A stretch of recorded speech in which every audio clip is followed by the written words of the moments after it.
Breaking news, President Trump just wrapped up a call with Russian President Vladimir Putin. The U.S. president says they spoke on the phone for approximately 1 hour and 15 minutes. I want to bring back CNN's Kristen Holmes live from the White House. So, Kristen, what did Trump say about this call?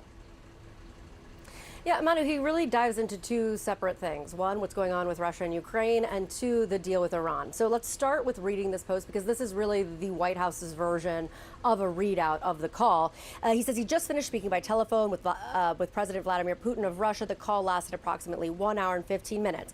We discussed the attack on Russia's docked airplanes by Ukraine and also various other attacks that have been taking place on both sides. It was a good conversation, but not a conversation that will lead to immediate peace. President Putin did say, and very strongly, that he will have to respond to the recent attack on the airfields. We also discussed Iran and the fact that time is running out on Iran's decision pertaining to nuclear weapons, which must be made quickly. I stated to President Putin that Iran cannot have a nuclear weapon, and on this, I believe that we were in agreement. President Putin suggested that he will participate in the discussions with Iran and that he could perhaps be helpful in getting this brought to a rapid conclusion. It is my opinion that Iran has been slow walking their decision on this very important matter, and we will need a definitive answer in a very short period of time. So let's break these into two separate camps because that's what they are. They're two separate deals that are going on here. One, this gives us absolutely no insight into what's happening between these conversations with Ukraine and Russia. In fact, it does seem from this that there is no end in sight. Vladimir Putin telling Donald Trump that he's going to retaliate for those attacks in Ukraine. One of the things that I've been talking to White House officials about was the fact that they were looking at the idea that Russia and Ukraine had come to the table and had these direct talks as a positive, but understood that there was no peace. Clearly here, Putin is saying, I'm going to continue to fight this war. One thing that I think is very interesting here, you have to keep in mind, the White House has said over and over again that Ukraine did not give the White House a heads up about their attacks on Russia and on their airfields, those drone attacks. Obviously here, Putin learning from that lesson and telling Donald Trump in advance what he was planning to do, or at least giving him an overview. Now, the other part of this, of course, is the Iran deal. We know that the White House, the special envoy Steve Witkoff, presented a new deal to Iran over the weekend. Donald Trump has said over and over again that they cannot have any uranium, they cannot enrich any uranium at all. He is now seemingly enlisting Vladimir Putin in helping with the discussions with Iran, saying that he agrees with him. And one important thing to note here is that we've really seen over the past year or so, since the Russia-Ukraine war, a form of a partnership between Russia and Iran, their partnership growing stronger. So now it seems as though Donald Trump is kind of enlisting Vladimir Putin to help with those discussions. How this is going to play out, it's a very interesting twist here on how these deals are both separately now kind of coming together. And Donald Trump seems to be relying on Putin more in Iran, but not really facing anything that's going on with Ukraine.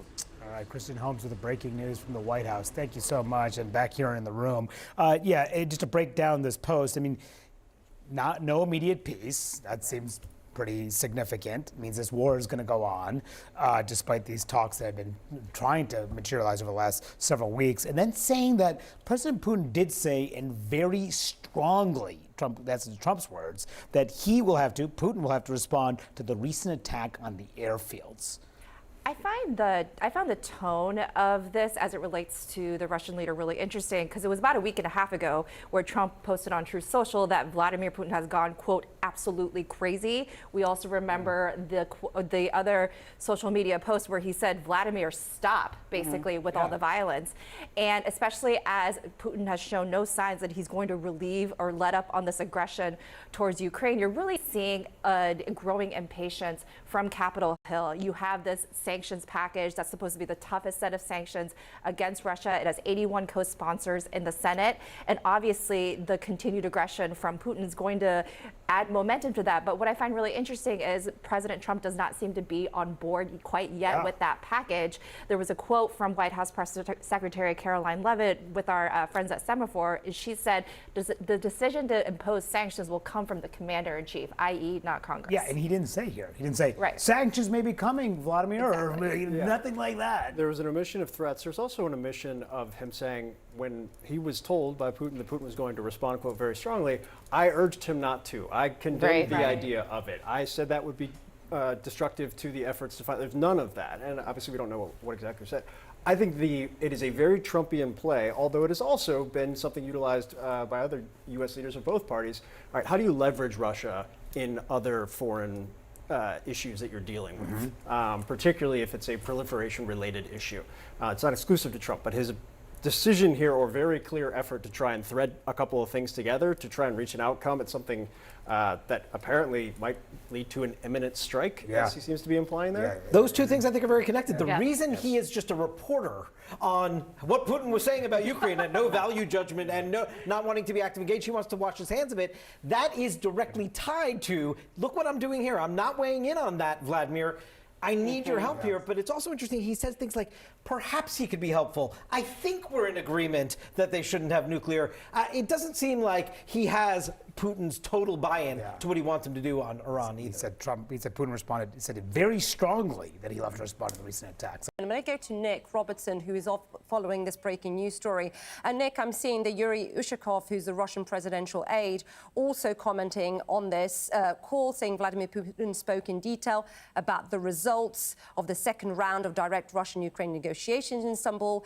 As was emphasized, he says, Ukraine tried to disrupt these negotiations by carrying out, under direct orders of the Kyiv regime, targeted attacks on purely civilian targets, on the peaceful population. This is clearly classified as terrorism by international law, and in our opinion, the Kyiv regime has essentially turned into a terrorist organization. He did go on a bit, but this was the standout quote for me. This does not look to me, Nick, and you and I were talking about this, that we are any close at all to any sort of ceasefire negotiations or even Putin coming to the negotiating table.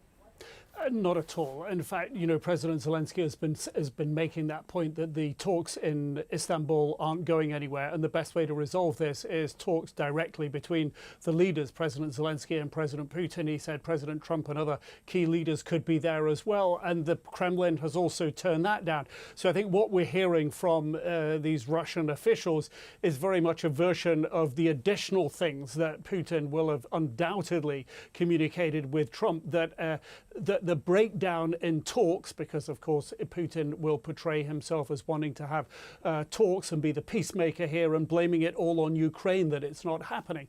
This idea that Ukraine is involved in terrorist activities seems to come about from the targeting of a couple of railway bridges, strategic railway bridges in Russia, that Ukraine hasn't taken or claimed responsibility for, but did collapse on tracks, and there were civilians injured and killed, according to the Russians.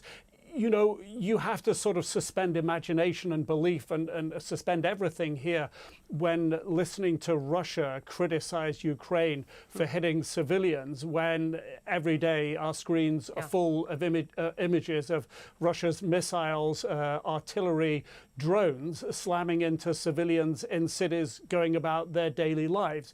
So, but this will be the talking points that President Putin will have been pushing on President Trump. And we know that President Trump, you know, tends to listen to the last person in the room with him. And you only have to listen to the way, and Kevin was laying it out there, but the way that President Trump characterized the phone call. Putin told me he would have to respond to these strikes. I mean, that language, he would have to respond.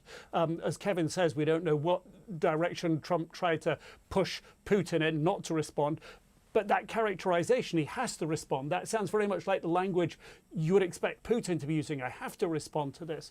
You know, we know that there's been discussion about a big prisoner exchange coming up for this weekend, 1,200 prisoners on each side, Ukraine, Russia. But think back to a week and a half ago when 1,000 prisoners, big at the time, biggest ever, were exchanged. Russia that weekend mounted a massive barrage of drone, the biggest aerial bombardment on the Saturday into Sunday, the biggest drone strikes ever on the Sunday into the Monday. You know, when Russia tries to portray themselves A, as the victim, and B, as the peacemakers here, it sounds, it's going to sound very empty in Kyiv.